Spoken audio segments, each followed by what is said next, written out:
नमस्कार साथियों, आप सबको धनतेरस की बहुत बहुत शुभकामनाएं। Happy Dhanteras to all of you. Thank you. Kushagra, आपने देखा कि पिछले 2 दिन से लगातार राहुल जी के यूट्यूब चैनल पर वो एक एक करके वीडियोस रिलीज कर रहे हैं। ये वीडियोस जो सेबी की चेयरपर्सन माधवी जी के मुतालिक हमने एक्सपोजेज किए और कर रहे हैं, आज भी कुछ लेकर आए हैं, उनका एक तरह का विश्लेषण है। और वो विश्लेषण इसलिए इंपॉर्टेंट है, इसलिए महत्वपूर्ण है कि हम लोग तो कागज पत्र इकट्ठा करके एक एक करके स्कैम बता रहे हैं, लेकिन राहुल जी ने अपने इन वीडियोस के माध्यम से, जो उनके यूट्यूब चैनल पे अभी आपको मैं दिखाऊंगा, जो आज वाला है, वो किस दिशा में जा रहा है वो तय किया।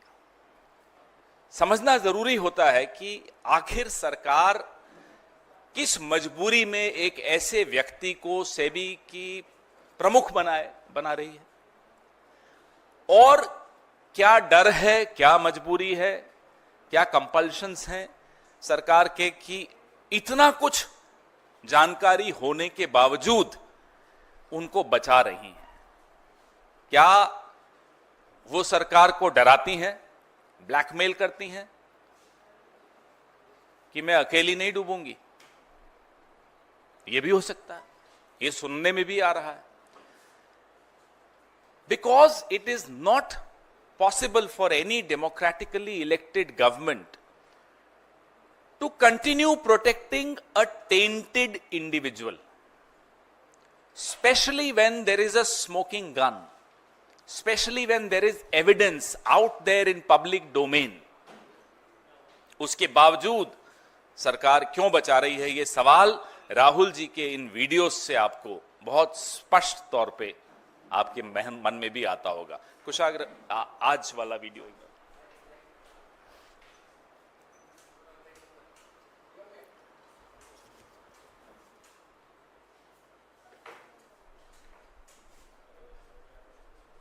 So I'm wondering if there is someone from the national security establishment sitting in this little box.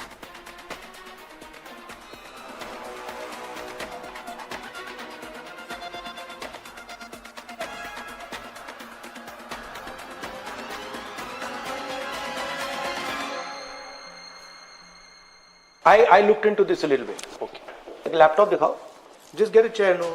So here's his website, right? And we have our capabilities, unmanned systems, right, counter drone systems, small arms and accessories. So let's look at small arms. Okay. We go to small arms. Now, this thing, right, which they've called Abhay, is basically it's a Tavor.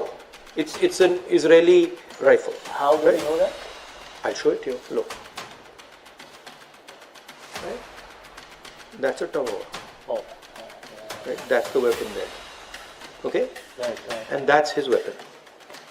This is a 9mm version. Here he's got a 5.56 version, and he's called it Abhay. So it's basically taken the website of the Israeli company, called it Adani Defense, put new labels on it, Prahar, Drishti and all, and then now he's become the #1 sales guy to the defense. He's only forces. manufacturing names. That's it. He just makes the nameplate.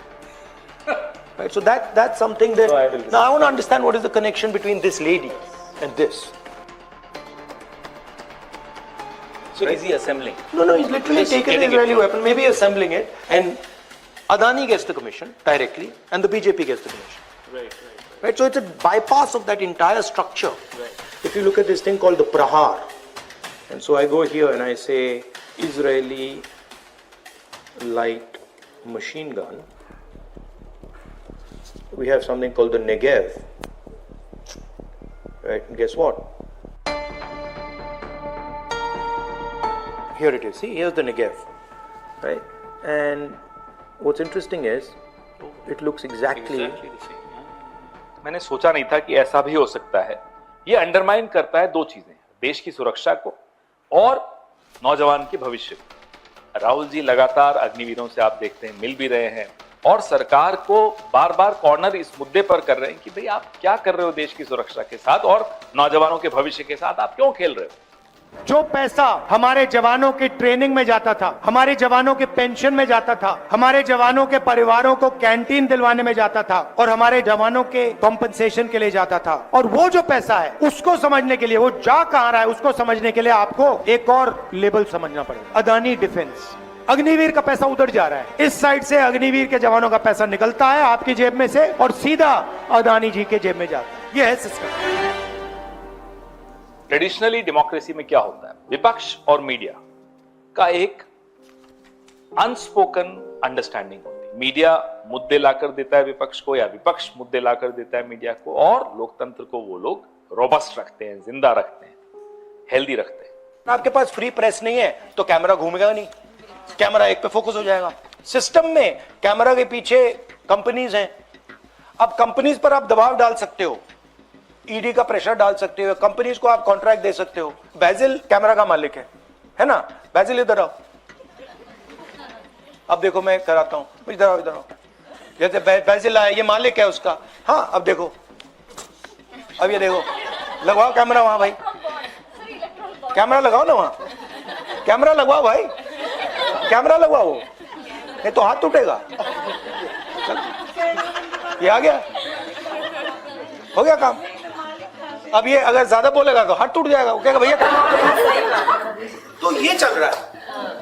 तो power को इन्होंने कैसे separate किया, इन्होंने अपने लोगों को सारे इंस्टीट्यूशन में डाल दिया, ईडी में डाल दिया, सीबीआई में डाल दिया, इनकम टैक्स में डाल दिया, एजुकेशन सेबी में डाल दिया, माधवी बुच। तो इन्होंने क्या किया, सारे के सारे इंस्टीट्यूशन कैप्चर कर दिए, जहां ये कैमरा डालना चाहते हैं डाल देते हैं।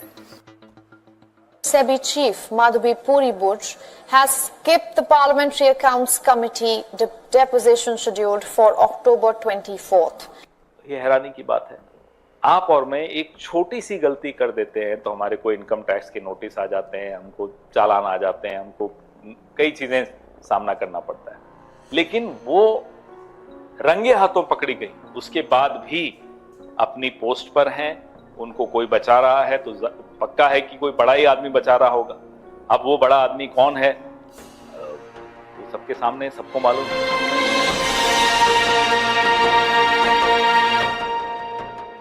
ये सवाल जो इस वीडियो के दौरान और इस वीडियो के अंत में और इससे पहले के जो 2 वीडियोस राहुल जी के YouTube चैनल पे आपने देखे, कौन है ये बड़ा आदमी, कौन है ये बड़ा आदमी?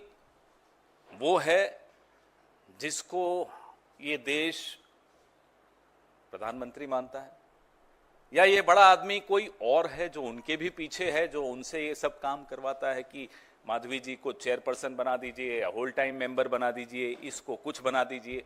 अलग अलग इंस्टीट्यूशंस पे ये बड़ा आदमी अपने मोहरे बैठा रहा है पिछले 10 साल से, 11 साल से। हमने आपको, मुझे याद है 2 सितंबर से ये श्रृंखला हमने शुरू की, we started this series on the 2nd of September, जिसमें ये बताया कि आईसीआईसीआई कैसे लगातार सेबी की होल टाइम मेंबर को पैसे दे रहा है। अब वो कभी कहते हैं रिटायरमेंट बेनिफिट है, कभी कहते हैं रेजिग्नेशन दिया, कभी कहते हैं रिटायर हुई। अब कुछ आपको ये नहीं समझ में आएगा जब तक आप पूरी तहकीकात नहीं करेंगे, जब तक आप पूरे कागज नहीं देखेंगे, और जब पूरे कागज देख लेंगे तो आप हैरान हो जाएंगे। 16.8 crore 16.8 crores was given to her by ICICI in the form of salary, ESOPs, TDS, जो उन्होंने, मैंने आपको सब बताया था। वायलेशंस क्या थी ये भी आपको बताई थी। 6 सितंबर को ये बताया कि उनकी एक प्रॉपर्टी वोकार्ड के मालिकों को उन्होंने किराए पे दी बंबई में, 2 करोड़ 16 लाख उसकी किराए की आमदनी हुई। वायलेशंस क्या थी सेबी की ये करने से, ये भी मैंने आपको बताया। 10 सितंबर को मैंने बताया कि उनके पति और उनकी एक कंसल्टेंसी कंपनी है अगोरा एडवाइजरी सर्विसेज लिमिटेड, वो जो सरेआम जिसके बारे में माधवी जी ने झूठ बोला कि ये डॉर्मेंट हो गई है, हमने आपको बताया कि ना केवल वो चल रही है, 99% शेयर्स माधवी जी के पास हैं उसके, और लगातार ऐसी कंपनियों को कंसल्टेंसी दे रही है जिन कंपनीज का सेबी से कुछ न कुछ केसेस चल रहे हैं और सेबी उनको मॉनिटर करती है, सेबी के वो परव्यू में आती है। So we prove to you how Agora is not dormant as claimed by Madhavi ji, how Agora was not only not dormant, it is 99% shares are held by Madhvi ji. It is continuing to give consultancy services to companies which come under the purview of SEBI.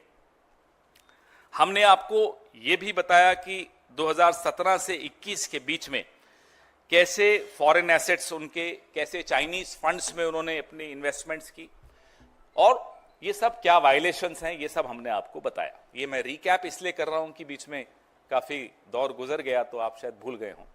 आज मैं आपके सामने कुछ नई allegations, नए charges, नए आरोप लेकर सामने आ रहा हूं।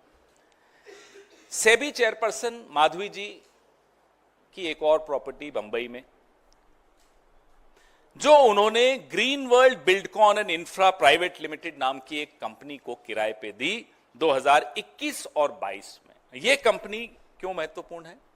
क्योंकि इस कंपनी के जो मालिक हैं मुकुल और विपुल बंसल, इनका एक बड़ा हिस्सा प्रोफेशनल लाइफ का इंडिया बुल्स की टॉप पोजीशंस पे रहने से। ये इंडिया बुल्स इसलिए महत्वपूर्ण है, आप सब जानते हैं, आपने इंडिया बुल्स के बारे में स्टोरीज की भी हैं, लिखी भी हैं। सेबी से इंडिया बुल्स के कई केसेस, कई एफिडेविट्स जो सेबी ने अलग कोर्ट्स में और रेगुलेटर्स को दिए, इंडिया बुल्स के जितने भी मामले थे उनको चलते। तो इंडिया बुल्स के जो टॉप मैनेजमेंट के लोग रहे हैं, उनकी कंपनी को आप अपनी दूसरी प्रॉपर्टी, पहली प्रॉपर्टी वोकार्ड, दूसरी property green world Buildcon and infra private limited, Mukul और विपुल बंसल को दी। 21 और 22 के बीच में यह प्रॉपर्टी किराए पे दी थी। इस दौरान रेगुलेटरी एक्शंस सेबी द्वारा, अन्य रेगुलेटर्स द्वारा, जिनसे सेबी कागज देता था इंडिया बुल्स के विषय में, ये हुए हैं। और इसमें भी सेबी का जो code on conflict of interest है मेंबर्स के लिए 2008 का, उसका सेक्शन 4, 7 और 8 का बहुत स्पष्ट वायलेशन है। नंबर 2, सेबी की चेयरपर्सन माधवी जी की अनलिस्टेड जो शेयर्स हैं, अनलिस्टेड कंपनीज में जो शेयर्स हैं, उन कंपनीज का पैराडाइज पेपर्स में नाम, मैंने आपको पहले इशारा किया था आखिरी जो प्रेस कॉन्फ्रेंस इस विषय में की थी, उसमें उनका नाम उन कंपनीज का आता है। अब ये प्रेडिबल हेल्थ प्राइवेट लिमिटेड बड़ी महत्वपूर्ण कंपनी है। प्रेडिबल हेल्थ प्राइवेट लिमिटेड को सरकार के स्टार्टअप फंड से पैसा मिला। ये हमें कैसे मालूम पड़ा? कि राहुल जी ने पार्लियामेंट में एक सवाल पूछा था कि स्टार्टअप फंड में किस किस को पैसा मिला। वो लिस्ट हमने डाउनलोड की, उसमें 266 नंबर की कंपनी है प्रेडिबल हेल्थ प्राइवेट लिमिटेड। मैं आपको ये एनेक्शर्स में कागज दे रहा हूं। बड़ी रोचक ये कहानी है कि कैसे मिला ये कहानी। ये जवाब में, राहुल जी के सवाल के जवाब में पार्लियामेंट में टेबल किया गया। इसमें वो कंपनी आपको दिखेगी 266 नंबर पे, प्रेडिबल हेल्थ प्राइवेट लिमिटेड। प्रेडिबल क्यों महत्वपूर्ण है, अब मैं आपको वो बताता हूं। प्रेडिबल की जो शुरुआती share holder, initial share holder, सबसे पहले शेयर खरीदने वालों में से एक माधवी जी खुद है। माधवी जी ने शेयर्स खरीदे, वहां तक भी ठीक है, इक्विटी उनके पास है, कोई दिक्कत नहीं थी, मतलब अब तो उन्होंने बेच दी। 226 गुना ज्यादा कीमत पर 5 साल तक रखने के बाद 2021-22 में उन्होंने एक अमेरिकन कंपनी को ये इक्विटी बेच दी, प्रेडिबल की। प्रेडिबल, अगला टेबल दिखाइए, कि जो बाकी प्रमोटर्स हैं, लिस्ट ऑफ इन्वेस्टर्स हैं, महत्वपूर्ण इन्वेस्टर्स हैं, उसमें जो हाईलाइटेड है वो देखिए, जाकेसा इन्वेस्टमेंट्स लिमिटेड। जाकेसा का नाम स्पष्ट तौर पे पैराडाइज पेपर्स में आया था। पैराडाइज पेपर्स किस सन में आए वो आप देख लीजिएगा। शेयर्स किस सन तक रखे गए वो भी आप देख लीजिएगा, और उसके नीचे के एड्रेसेस देखिए बाकी कंपनीज के, सब सेम। वो उस पर भी कहानी हम अब पता लगा रहे हैं। Trust house 112 Bonadie street, Kingstown, Saint Vincent. अब ये लगातार आपको जाकेसा के नीचे कैप्रिया वेंचर्स, यूनाइटेड सीड, लगातार वही एड्रेस की कंपनीज हैं। खैर चलिए, अब ये जो जाकेसा इन्वेस्टमेंट्स है, ये Saint Vincent and the Grenadines, Eastern Caribbean sea tax havens हैं, वहां की कंपनी है। 2018 में ये आपके सामने आई जानकारी, 2017 में पैराडाइज पेपर्स की। उसके बाद भी माधवी जी ने ये शेयर्स अपने पास रखे 2021 तक। सेबी की होल टाइम मेंबर थी वो, उन्हें जानकारी थी, लेकिन रखे। क्यों रखे, पूछिए उनसे। अब मैं आता हूं एक और व्यक्ति पर जो सेबी से जुड़ा हुआ है, माधवी जी के अलावा। उनका नाम है अनंत नारायण। ये हैं होल टाइम मेंबर अनंत नारायण। इन्होंने भी अपनी एक प्रॉपर्टी एक ऐसे स्टॉक ब्रोकर को दी। स्टॉक ब्रोकर को, सेबी का होल टाइम मेंबर अपनी प्रॉपर्टी एक स्टॉक ब्रोकर को दे रहा है, जिसको वो रेगुलेट करता है। अनंत नारायण गोपाल कृष्णन 10 अक्टूबर 2022 को होल टाइम मेंबर बने और इन्होंने जो अपनी मुंबई की प्रॉपर्टी है थंगम विनोद राजकुमार को दी। ये स्टॉक ब्रोकर हैं। आईएमसी इंडिया सिक्योरिटीज के नाम पे एक ब्रोकरेज फर्म है इनकी, जो सेबी द्वारा रेगुलेटेड है। ये हैरानी की बात है कि माधवी जी भी यही करती हैं, उन्हीं कंपनीज को अपनी प्रॉपर्टीज किराए पे देती हैं जो सेबी रेगुलेट कर रहा होता है जिन कंपनीज को। और होल टाइम मेंबर अनंत जी भी वही करते हैं। ये अनंत जी मेंबर हैं market intermediaries regulation and supervision department, MIRSD, SEBI के भीतर जो डिपार्टमेंट है। सीधा स्टॉक ब्रोकर्स उनके परव्यू में आते हैं। उस व्यक्ति को उन्होंने अपनी किराए पे प्रॉपर्टी दी। ये भी एक सेक्शन 4, 7 और 8 का सेबी का कोड जो है उसका वायलेशन है। अगला इनका क्या एक्सपोजे है कि अनलिस्टेड कंपनीज में नारायण साहब भी अपनी शेयर्स, अपनी equity, proud security and credits private limited, proud अब जो है इनक्रेड नाम हो गया है उसका, INCRED, InCred capital. 1 lakh shares, 2 crore के शेयर्स, जिसकी आज की वैल्यूएशन अगर हम कंपनी के वैल्यूएशन के हिसाब से देखें तो 70 करोड़ की वैल्यूएशन है। इस कंपनी में इनके शेयर्स हैं। ये होल टाइम मेंबर हैं सेबी के। इनक्रेड कैपिटल मार्केट पार्टिसिपेंट है, रेगुलेटेड है सेबी द्वारा, सेबी के परव्यू में आती है, सेबी की जांच के दायरे में आती है। उस कंपनी के 70 करोड़ के शेयर्स और उस कंपनी की वैल्यूएशन है 8,800 करोड़। उसके 70 करोड़ भागीदार, हिस्सेदार सेबी के होल टाइम मेंबर हैं उस सेबी के, जिस सेबी के परव्यू में इनक्रेड कैपिटल आती है। हमें यह नहीं समझ में आता कि ऐसी कंपनी जो, और ये इनक्रेड बड़ी कंपनी है, स्पेशलाइज करती है पोर्टफोलियो मैनेजमेंट सर्विसेज में, ऑल्टरनेटिव इन्वेस्टमेंट फंड्स में, AIF जिसको हम कहते हैं, और पूल्ड इन्वेस्टमेंट। मतलब ये सारी जो ये गतिविधियां हैं इस कंपनी की, वो सेबी के सीधे परव्यू में आती हैं और होल टाइम मेंबर के परव्यू में आती हैं। फिर भी उन्होंने उस कंपनी के शेयर्स रखे हैं। हमारे सवाल हम पूछना चाहते हैं, माधवी जी ने अपनी दूसरी प्रॉपर्टी भी ऐसी कंपनी को क्यों दी जिस कंपनी का सीधा सेबी से लगातार रिश्ता है? नोटिस का रिश्ता है, एफिडेविट्स का रिश्ता है, इंक्वायरीज का रिश्ता है, रिश्ता ही रिश्ता है। क्यों माधवी बुच ने ऐसी कंपनीज में शेयर्स रखे, ये जानने के बाद जब पैराडाइज पेपर्स में उसके इन्वेस्टर्स के नाम आए? क्यों अनंत नारायण जी ने, जो होल टाइम मेंबर हैं सेबी के, अपनी प्रॉपर्टी एक ऐसे स्टॉक ब्रोकर को दी जो सेबी की जांच के दायरे में आता है, जिसको सीधा रेगुलेट सेबी करता है? क्यों अनंत नारायण जी ने ऐसी कंपनी में शेयर्स रखे, होल टाइम मेंबर बनने के बाद भी रखे, जो सेबी के दायरे में आती है, रेगुलेट होती है। ये सवाल हमारे हैं, फिर आएंगे, ऐसा नहीं है कि खत्म हो गया।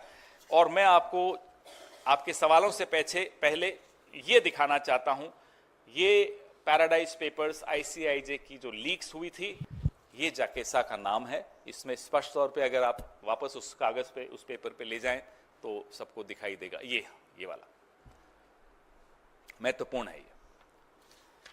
सो we have shown to you more violations, but we still don't have an answer. $1 million question, since we are talking about money. अरबों रुपए का सवाल, माधवी जी को क्यों बचाया जा रहा है? उससे पहले करोड़ों का सवाल, माधवी जी को वहां बैठाया क्यों था? ये सब कहीं इशारा कर रहा है। इशारा राहुल जी ने स्पष्ट आज किया है। हम आगे और उस पर खुलासे करेंगे, क्योंकि आपने देखा सुप्रीम कोर्ट ने एक कमेटी बनाने को कहा, उसमें भी सेबी ने लगभग गौतम अडानी जी को कहीं संदेह से बाहर कर दिया, लगभग क्लीन चिट दी। आप समझ रहे हैं कि ये कहां जा रहा है, आपको दिख रहा है कि ये कौन इन्हें बचा रहा है, किसका डर है प्रधानमंत्री पर 56 इंच पर कि वो सेबी की चेयरपर्सन पर एक्शन नहीं ले पा रहे। किसी को बचाना है, दोस्ती हो तो ऐसी हो, नहीं तो हो ही नहीं। हम सब बचपन के दोस्तों को याद करते हैं कि वो दोस्त था, लेकिन हमें एक चीज से बड़ी जलन होती है मोदी जी की, और बहुत जलन होती है। ऐसा दोस्ती, ऐसा याराना भगवान सबको दे। आपके सवाल।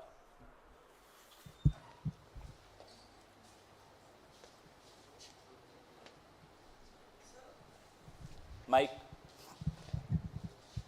सर, जो आप लोग ने अभी एपिसोड्स रिलीज किए हैं आप और राहुल गांधी जी ने, तो उसमें डिफेंस प्रोक्योरमेंट्स और डिफेंस डील की ओर इशारा हो रहा है।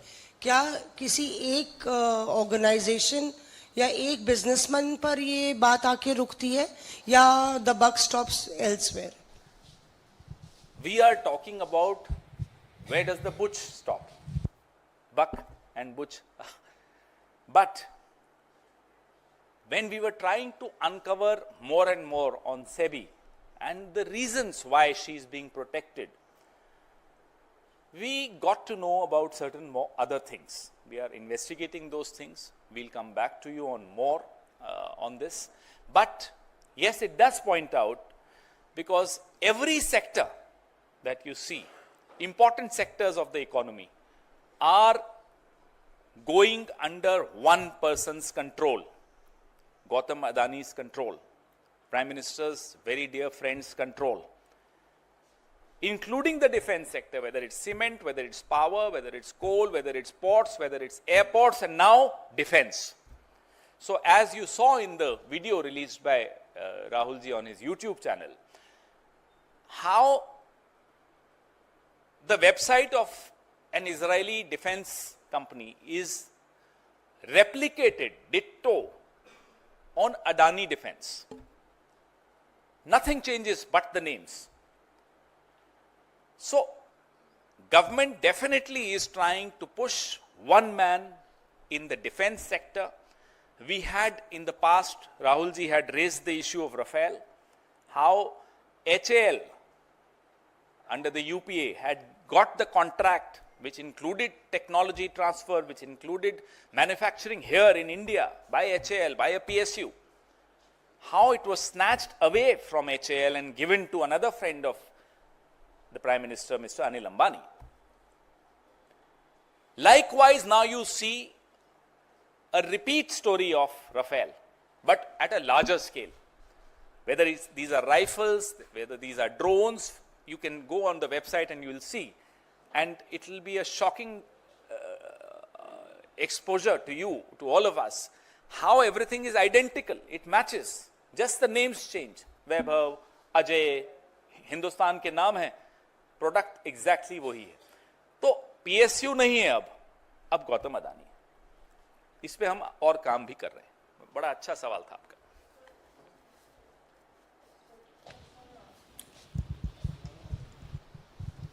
पवन जी, ये जो सीरीज है जिस पर आप आज भी चर्चा कर रहे हैं, ये एक तरफ है, दूसरी तरफ हिंडनबर्ग की रिपोर्ट पर जब पीएसी की बैठक में माधवी बुच को बुलाया गया था, वो वहां शामिल नहीं हुई और बीजेपी और कांग्रेस के नेता आपस में आमने सामने दिख रहे थे। आपको लगता है कि ये दोनों जो कड़ी है वो जुड़ी हुई है? देखिए, पीएससी पर मैं बोलने के लिए अपने आप को अधिकृत नहीं मानता। उस पे हमारे पीएससी के चेयरमैन ने बोला था उस दिन। लेकिन हाँ, जनता, देश का विपक्ष, देश के पत्रकार हैरान हैं उस कदम पर जो उन्होंने उस दिन उठाया, इसमें कोई शक की बात नहीं। पवन सर, एक सवाल है। पहले माधवी बुच जी का कॉन्फ्लिक्ट ऑफ इंटरेस्ट दिखाया आपने, आज एक और मेंबर का सेबी के सदस्य का दिखाया। ऐसे कितने लोग हैं जिनके इस तरह के वेस्टेड इंटरेस्ट हैं, जो रेगुलेटर है वही इन्वेस्टर हो जाता है, वही अपनी प्रॉपर्टी को रेंट आउट करता है? ऐसे और भी लोग हो सकते हैं सेबी? हो सकते हैं। अभी मैं, जब तक मेरे पास कागज नहीं आएंगे, मैं नहीं दावे के साथ नहीं बोलूंगा। कई लोग हैं जो इस पे काम कर रहे हैं। कुछ इंडिपेंडेंट जर्नलिस्ट भी हैं जो इस पे काम मेहनत कर रहे हैं। उम्मीद करते हैं कुछ निकलेगा। पवन सर। कौन सर? This side. सर, आपने कहा कि माधवी बुच को लेकर तो आप खुलासा कर रहे हैं, एक और प्लेयर को किया, तो क्या लगता है आपको यही लोग हैं, और क्या सिर्फ डिफेंस सेक्टर ही है जहां तक ये बात रुकती है? क्योंकि आपने एक नहीं, तमाम कंपनियां जो लिस्टेड हैं वहां पर कहीं ना कहीं इन्वॉल्वमेंट का आरोप आप लोग लगा रहे हैं। पीएससी की बात पे आप नहीं कहना चाह रहे, लेकिन इसका सॉल्यूशन क्या है? कब तक ये चीज़ बाहर निकल के आ पाएगी आप लोगों के सामने और पब्लिक के सामने? ये सब चीज़ कैसे आएगी? क्योंकि ये आफ्टर ऑल आप बता रहे हैं, ये पब्लिक का ही पैसा है जो यहाँ से वहाँ, इधर से उधर किया जा रहा है अलग अलग शेयर्स के माध्यम से।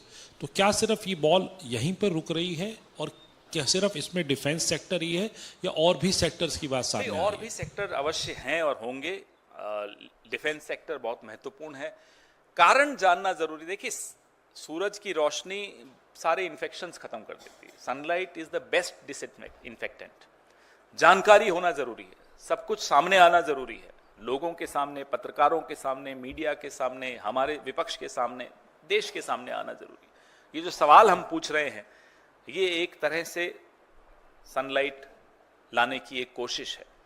फिर हमें मालूम पड़ेगा कि ये कितना, जिसकी जड़ें कितनी गहरी, किन किन सेक्टर्स पे ये प्रभाव डालता है, किन किन सेक्टर्स पे प्रधानमंत्री के दोस्त की रुचि है। क्या उस दोस्त को बचाने के लिए, उस दोस्त के हितों की रक्षा करने के लिए रेगुलेटरी बॉडी, इतनी महत्वपूर्ण रेगुलेटरी बॉडी, सेबी जैसी रेगुलेटरी बॉडी पे ऐसे व्यक्तियों को बैठाया गया जो कॉम्प्रोमाइज्ड है। क्योंकि कॉम्प्रोमाइज है, इसलिए वो आपकी हर बात मानेंगे। आप उन्हें हटाएंगे, न वो आपको गिरने देंगे। दोनों एक दूसरे को बचाते हुए दिख रहे हैं। जैसा कि आपने वीडियो में, कल वाले वीडियो में देखा राहुल जी के यूट्यूब पर, कि कमाल की बात यह है, लोग बात करने लग गए, लोग सवाल खड़े करने लग गए कि ऐसी क्या मजबूरी है प्रधानमंत्री की कि एक सेबी की चेयरपर्सन से इस्तीफा नहीं ले पा रहे? क्या वो डरा रही हैं? डरा रही हैं तो किस बात से डरा रही होंगी? कोई तो कारण होगा डराने का।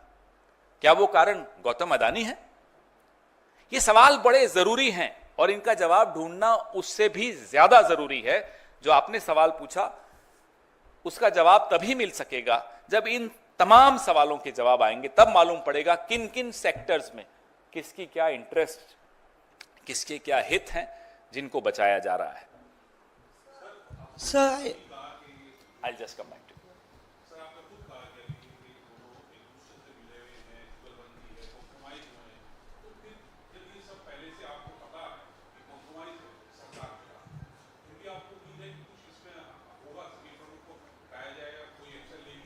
देखिए साहब, बात उम्मीद की नहीं होती। बात ये होती है कि हम जानते हैं कई चीजें, आप भी जानते हैं, हम ये भी जानते हैं कि जो अपने आप को सबसे ज्यादा मजबूत और वीर मानता है वो बहुत ज्यादा डर जाता है, कायर है। सेबी की चेयरपर्सन से डर गया। लेकिन जानने के बाद क्या हम डर के मारे घर बैठ जाएंगे? हम फिर भी खुलासे करेंगे, हम फिर भी सामने आएंगे। हम पर आप केसेस करें, हमको आप धमकियां दें, हमको आप लीगल नोटिस दें, आप करते रहिए। हमारी आप लोकसभा की सदस्यता छीन लें, घर से बाहर कर लें, आपको जो करना है कर लीजिए। विपक्ष की भूमिका में राहुल गांधी, विपक्ष की भूमिका में मल्लिकार्जुन खड़गे साहब, विपक्ष की भूमिका में पूरी कांग्रेस पार्टी, पूरा इंडिया गठबंधन लगातार खुलासे करेगा, डरेगा नहीं। Sir, I missed out a supplementary to my question, and you answered it in bits and pieces. There was mention of blackmail. As far as you know, she is blackmailing the PM or anybody in specific. Could you elaborate on it? Because the message to the public is a bit vague about Okay, what sure, sort of a sure, blackmail sure. is I it. don't think that people would find it, but fair enough. I understand your question. When there is a smoking gun, we've all grown up watching these movies. When there is a smoking gun, you know where everything is pointing at. Everything is black and white. All the charges are in public domain. There are certain charges where you don't even have a doubt, even an iota of doubt. How could it be possible is the question that comes to your mind the moment you see these charges. Yet, she is being protected. Why would anyone protect someone with so many questions about her professional life? The only reason is that someone is protecting her because someone is compelled to protect her. Compelled by her, compelled by Gautam Adani, compelled by your other friends, I have no idea. But that's the reason you are unable to remove anyone. आप UPA का दौर याद करिए, आरोप लगता था, बंदा को हटा दिया जाता था, गलत आरोप था तो भी हटा दिया जाता था, डर नहीं था। यहां डर है। क्यों नहीं था डर यूपीए में? अव्वल तो उस बंदे पर, उस व्यक्ति पर, उस मंत्री पर आरोप गलत होता था, हम जानते भी थे, लेकिन ठीक है, लोकतंत्र है, पारदर्शिता रहनी चाहिए, अकाउंटेबिलिटी, जवाबदेही रहनी चाहिए। जब तक आरोप सिद्ध नहीं हो जाते, चलिए आप रिजाइन कर दीजिए, और वो कर देते थे। न वो डराते थे, न हम डरते थे। आज आप पिछले 10 साल से देखिए, लगातार आरोप, और ऐसा नहीं कि और ठोस सबूतों के साथ लगाए गए आरोप, ऐसा नहीं यूं ही हवा में आरोप लगा। उसके बावजूद प्रधानमंत्री इतना डरते हैं आरोपित लोगों से कि वो उनको हटाने की हिम्मत नहीं दिखा पाते। He does not show the courage to remove a single tainted person around him. I can give you a long list. So obviously this shows that under the UPA we had no fear seeking resignations of people who were proved to be innocent later. But under NDA, under Mr. Narendra Modi, there is a, हम लोग पहले कहते थे कि मोदी जी डराते हैं, माफ करिएगा अब मैं बदलना चाहता हूं इस सेंटेंस को, मोदी जी डरते हैं। और उनका डर इसमें दिखता है कि सेबी की चेयरपर्सन से भी डरते हैं, बृजभूषण शरण सिंह से भी डरते हैं। किस किस से डरते हैं लिस्ट में आपको भेजूंगा। सर एक प्रश्न था, ये माधवी बुच पहले ग्रेटर पैसिफिक कैपिटल में काम करती थी और उसके डायरेक्टर हैं शौर्य डोवाल। तो क्या आपको इस पूरे राजनीतिक आपराधिक जो नेटवर्क है इसमें कहीं अजित डोभाल की भूमिका देखिए, नजर आती है? हम लोग आपने देखा होगा इस मंच पर बैठकर ऐसी कोई बात नहीं करते जब तक कुछ ठोस सबूत नहीं। बातें चल रही हैं, कागज मिल रहे हैं, चर्चाएं हो रही हैं, इशारे हो रहे हैं, लेकिन इशारों पे आरोप नहीं लगाए जाते। वक्त आएगा, साबित कर पाएंगे तो उस दिन जरूर बात करेंगे। अब मैं जा रहा हूं, धनतेरस है, कोई सवाल और नहीं लूंगा। धन्यवाद।